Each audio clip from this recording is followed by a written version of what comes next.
Most people think you need expensive peripherals to play well, stream well, or make good content. And I used to think the same thing. I thought that better gear will automatically make me better at games, make my streams cleaner, and make my content creation easier. But after gaming, streaming, and editing on the same setup for a long time, I've realized something important. Peripherals don't make you better. Choosing the right peripherals for how you use your PC actually does. And that distinction matters a lot more than people realize. So in this video, I want to break down my real peripherals that I use in 2026. This isn't the most expensive setup, it's not the most flashiest, and definitely not built around trends. This setup has to do everything: competitive gaming, streaming, and editing. And long sessions, sometimes all in a day. When people talk about peripherals online, the conversation usually turns into specs, polling rate, switch types, responsive times, and marketing buzzwords. And while those things exist for a reason, none of them matter if your peripheral doesn't fit how you use your PC. If something feels wrong, uncomfortable, or inconsistent, then the specs don't save it. For me, this setup needs to be reliable above everything else. I don't want to think about my gear while I'm playing. I don't want to fight my setup while I'm streaming, and I definitely don't want my peripherals slowing down while I'm trying to edit. So instead of listing all of my specs, I want to explain why I use each part of my setup and how it matters in real-world use. So let's start with the keyboard. I'm using the Redragon Dragonborn mechanical keyboard, and I know what some people are already thinking. There are some keyboards that cost 5 times more, or even some that cost 10 times more. And yes, those keyboards feel absolutely amazing. But once you cross a certain baseline of quality, the biggest factor becomes familiarity and not price. What I care about a keyboard is consistency, comfort, and reliability. I need predictable key presses. I need a layout that my hands already understand, and I need something that doesn't distract me while I'm gaming or working. The Redragon Dragonborn gives me exactly what I want.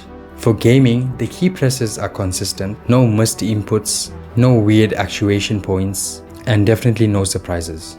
And that consistency matters more than chasing just the perfect switch. In competitive games, especially FPS games, muscle memory is everything. Once your fingers know exactly how your keyboard responds, changing your response can actually hurt your response instead of improving it. For streaming and editing, comfort matters even more. I spend long hours typing, editing, and navigating timelines. At this point, the keyboard doesn't need to be exotic, it needs to disappear. And this keyboard definitely does that for me. And once a keyboard reaches a certain level of quality, upgrading becomes less about performance and just more about preference. And preference is personal. And for me, this keyboard hits the sweet spot and it's perfect for me. Now let's talk about the mouse. So this is probably the most important peripheral for gaming. So I'm using the Attack Shark X11, and I think when it comes to mice, people often focus on the wrong things. They chase the highest pulling rate, the lowest possible weight, and whatever is trending at the moment. But none of that matters if the mouse shape doesn't work for you. What I care about the most is the shape, the weight balance, and consistent tracking. If the mouse feels natural in your hand, everything else becomes absolutely easy. The X11 fits perfect in my hand. It feels balanced and it tracks consistently, and that predictability is what builds confidence. In games like Valorant, consistency is everything. If your mouse responds the same way every single time, your aim becomes predictable, and predictable aim is accurate aim. I don't want to think about my mouse while I'm aiming. I want it to feel like an extension of my hand, and that's exactly what this mouse does for me. Next is audio, which is an area that people either overspend or misunderstand what actually matters. A lot of people assume a good gaming headset means massive bass, extreme volume, or flashy tuning. But for gaming and streaming, clarity matters far more than any of that. I want to hear footsteps clearly, and I want my voice chat to sound clean without being harsh. With the H9, audio is clear and balanced. Footsteps are easy to distinguish, directional cues are accurate, and during long sessions, this feels really comfortable. Comfort is a big deal that often gets overlooked. If a headset's hurt after an hour or two, it doesn't even matter how good it sounds. For streaming, audio consistency matters as well. I don't want my sound changing dramatically depending on volume levels or content. This headset stays predictable, and that's exactly what I want. Now let's talk about this microphone, because this is one of the most misunderstood part of a setup. People often think better audio means a more expensive mic, but in reality, microphone placement and the proper use matter more than the price. A budget mic placed correctly almost always sounds better than an expensive mic used poorly. Even with a budget-friendly setup, focusing on mic positioning, distance, and environment makes a massive difference. Understanding how your mic works is far more important than consistently upgrading it. Once I've learned that, my audio improved without spending extra money. Another part of peripherals that doesn't get talked about enough is ergonomics.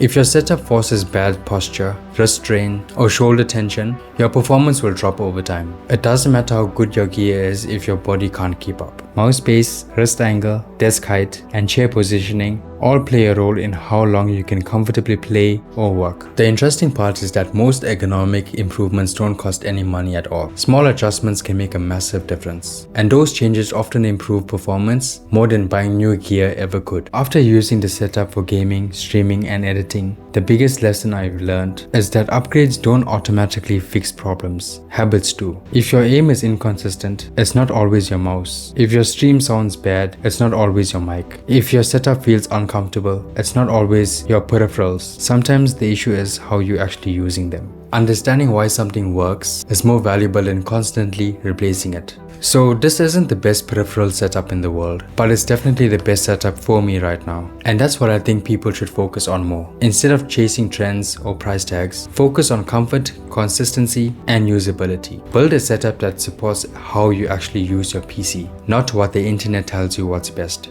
So thank you for watching. I'll catch you in the next one. Goodbye for now.